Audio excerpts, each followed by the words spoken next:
Iya, Mas. Ntar ada gambarnya kirim ke gue ya. Oke, sulitnya yang ngambil video ada Mas. Dia tahu.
Langsung aja ya, nanti tersangkanya datang. Gak usah diundang, pokoknya tersangkanya datang.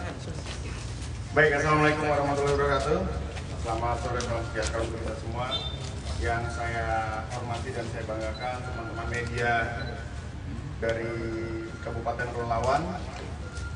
Baik, pada hari ini, tepatnya sore ini jam 16.28, saya akan merilis terkait kasus temuan mayat 3 hari lalu, tepatnya pada hari Sabtu sore. Jadi mayat ini ditemukan di Jalan Pemda, tepatnya di Gang Senyum. Itu menurut informasi dari masyarakat, ada sebuah benda, dan ternyata begitu diangkat, kita temukan sebuah mayat. Seorang mayat, inisialnya mesti X, kita belum tahu kelaminnya perempuan atau lelaki. Namun setelah kita identifikasi, kita bawa ke Rumah Sakit Polri di Pekanbaru, teridentifikasi bahwa korban adalah seorang laki-laki. Laki-laki itu mempunyai tato di lengan, di jari sebelah kiri dengan tulisan nama Indra. Penyidik sempat mengalami sedikit permasalahan dalam proses pengungkapan, mengingat pertama korban itu rupanya sudah meninggal kurang lebih 5 atau 7 hari sebelumnya. Bahwa berarti pembunuhan terjadi 5 atau 7 hari sebelumnya. Kita identifikasi, saya, Wakapolres, Kasat Reskrim, dan beberapa kasat melakukan identifikasi dan membuat tim. Tim ini kita bagi 3. Tim kita bagi 3, yang pertama mengidentifikasi mayat dan menyisir TKP. Kedua, mencari alat-alat bukti tambahan dan keterangan dari saksi-saksi. Dan tim yang ketiga adalah bagian pemeriksaan. Tim ini kita sebar luas untuk melakukan pengungkapan terkait adanya penemuan mayat Mr. X. Kenapa kita bisa meyakini bahwa kita pertama belum yakin bahwa dia adalah korban pembunuhan. Begitu kita buka secara menyeluruh, kita temukan bahwa di dalam tutupan, korden, dan lain sebagainya, mayat itu terbungkus cukup mengerikan. Yang pertama, bagian wajah yang bersangkutan dibacok oleh sebilah golok. Golok ini ya bapak-bapak, rekan-rekan sekalian, ini dilakukan oleh 2 orang. 2 orang ini depan belakang apa-apa. Ya, duduk. 2 orang ini melakukan pembacokan di bagian leher. Kemudian yang diangkat oleh Pak Waka ini adalah martil. Martil ini dipukul kepada, mohon maaf, Pak Kasat Reskrim, bagian belakang kepalanya korban. Sehingga demikian, ya di atas ubun-ubun. Sehingga kita prediksi ini adalah korban pembunuhan dan kita segera berusaha, kita melakukan tahapan-tahapan proses penyidikan dan pengungkapan. Alhamdulillah dalam waktu 3 kali 24 jam berkat doa-doa rekan-rekan media yang banyak WA saya, kita berhasil mengungkap. Di backup oleh Subdit Jatanras Polda Riau juga. Semua kita kerja keras dalam kurun waktu 3 kali 24 jam kita mengungkap, dan ternyata inilah para pelakunya, 2 orang dewasa dan 3 orang di bawah umur, bapak-bapak.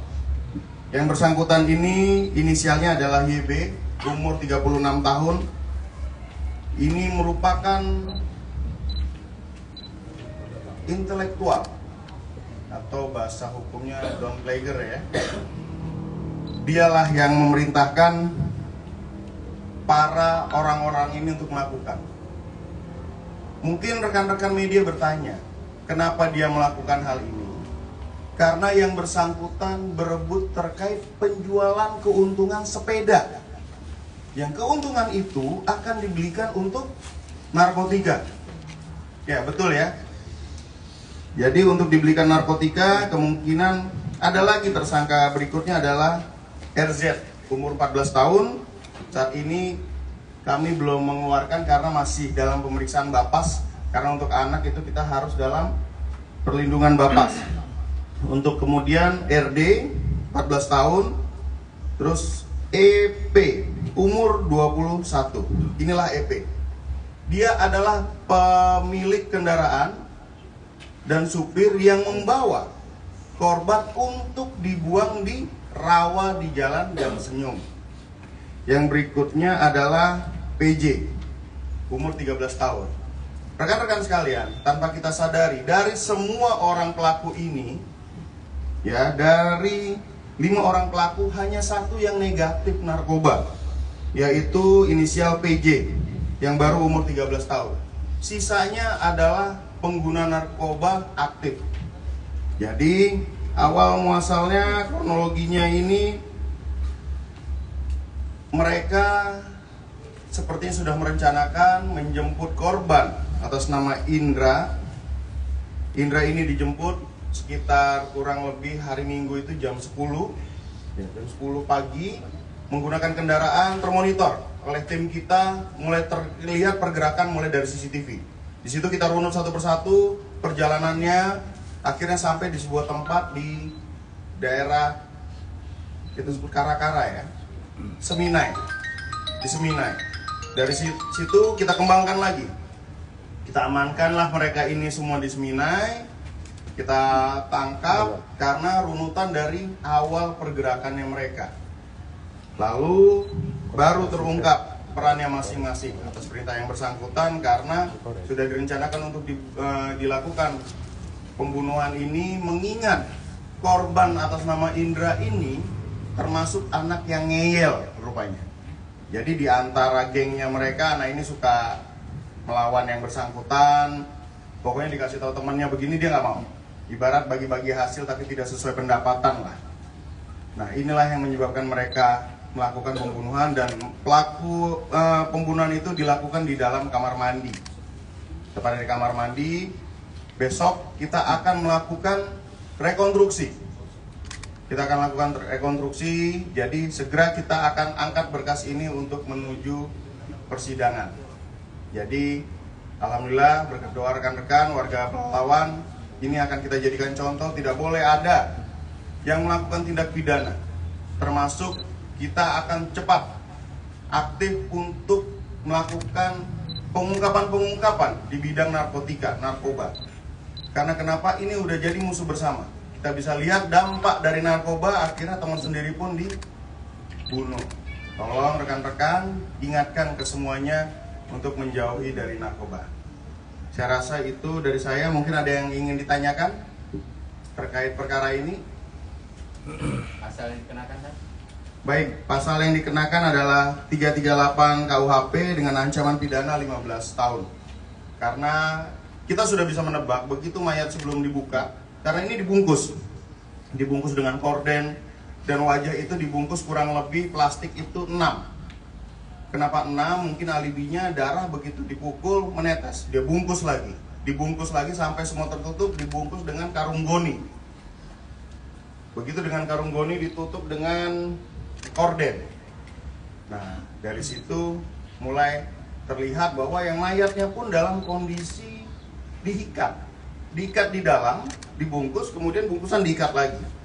Karena jenazahnya sudah lebih dari 5 hari, sekitar 7 hari, kita hitung kejadian tanggal 30, baru ada mayatnya 5, tanggal 6 bisa teridentifikasi semua. Kita kesulitan awalnya adalah mengenai penggunaan inafis sidik jari, karena yang bersangkutan rupanya masih di bawah umur, data identifikasi belum bisa ditemukan. Begitu juga dengan face recognize dari inafis, belum bisa termonitor karena kondisi mukanya hancur dan kulitnya sudah dalam keadaan membusuk, pori-pori sudah membengkak sehingga sulit untuk dikenali. Akhirnya dekat upaya dan doa, dalam kurun waktu 3 hari kami bisa mengungkap. Mungkin ada pertanyaan? Pak Kapolres, Ya, gimana? bisa dijelaskan di sini kan ada 5 pelaku ya. Mungkin bisa dijelaskan masing-masing peran dari pelaku ini, dari 5 orang ini masing-masing perannya apa, dan kemudian apakah ada residivis di antara 5 dari pelaku ini? Betul. Jadi masing-masing itu mempunyai peran yang cukup krusial. Misalnya inisial YB. Ini beliau juga, orang ini merupakan residivis dari curanmor. Tugas yang bersangkutan adalah eksekutor, memukul dengan menggunakan palu dan parang ketika di kamar mandi di rumah opungnya, lalu membungkus dan kemudian membuang korban. Ini perannya. Dilanjut dengan inisial RJ. RJ ini baru umur 14 tahun. Ya, dia tugasnya adalah menjemput korban dari rumahnya. Begitu menjemput, dia membantu melakukan eksekutor. Jadi bacokan itu ada 2. Dia memukul dengan parang dan memukul dengan palu. Si Reza juga melakukan pemukulan ya dengan parang juga. Jadi kanan kiri itu ada parang. Yang satunya kalau nggak salah sebelah kiri ini mulai agak sedikit putus di dekat tendonnya. Nah, di situ kita bisa lihat. Terus dia mengikat. Reza ini mengikat dengan tali, membungkus dengan plastik, kain korden, kemudian mengangkat ke mobil dan lalu membuang korban. Perannya RZ. Untuk RD sendiri membantu mengikat kaki korban, membantu mengangkat korban ke dalam mobil, lalu membantu membuang korban. Selanjutnya EP, supir, digunakan untuk mengangkat korban dan sampai mengantar para pelaku pulang. Urin mereka semua positif. Sedangkan untuk PJ sendiri yang urinnya negatif, membantu mengikat dan mengangkat serta membuang korban. Jadi semua mengetahui apa yang mereka kerjakan dan mereka mengerjakan hal itu walaupun sudah melihat korban itu sudah bersimbah darah.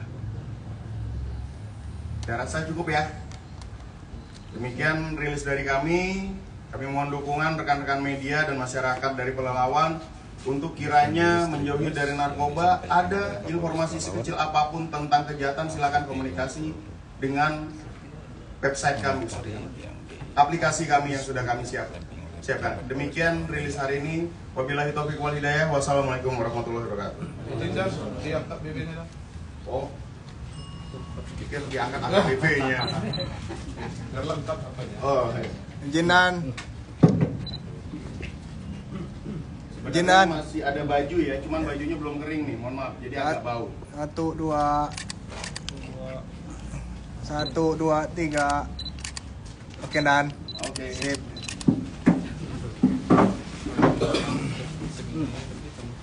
Munan ini kaki kenapa Munan?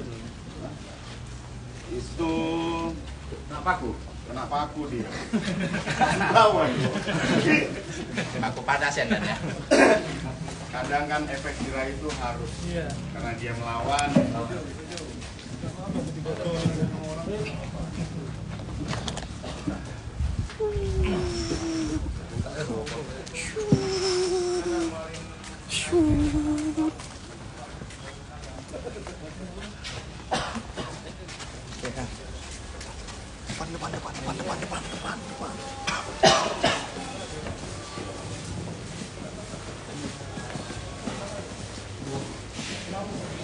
Oke. Betul.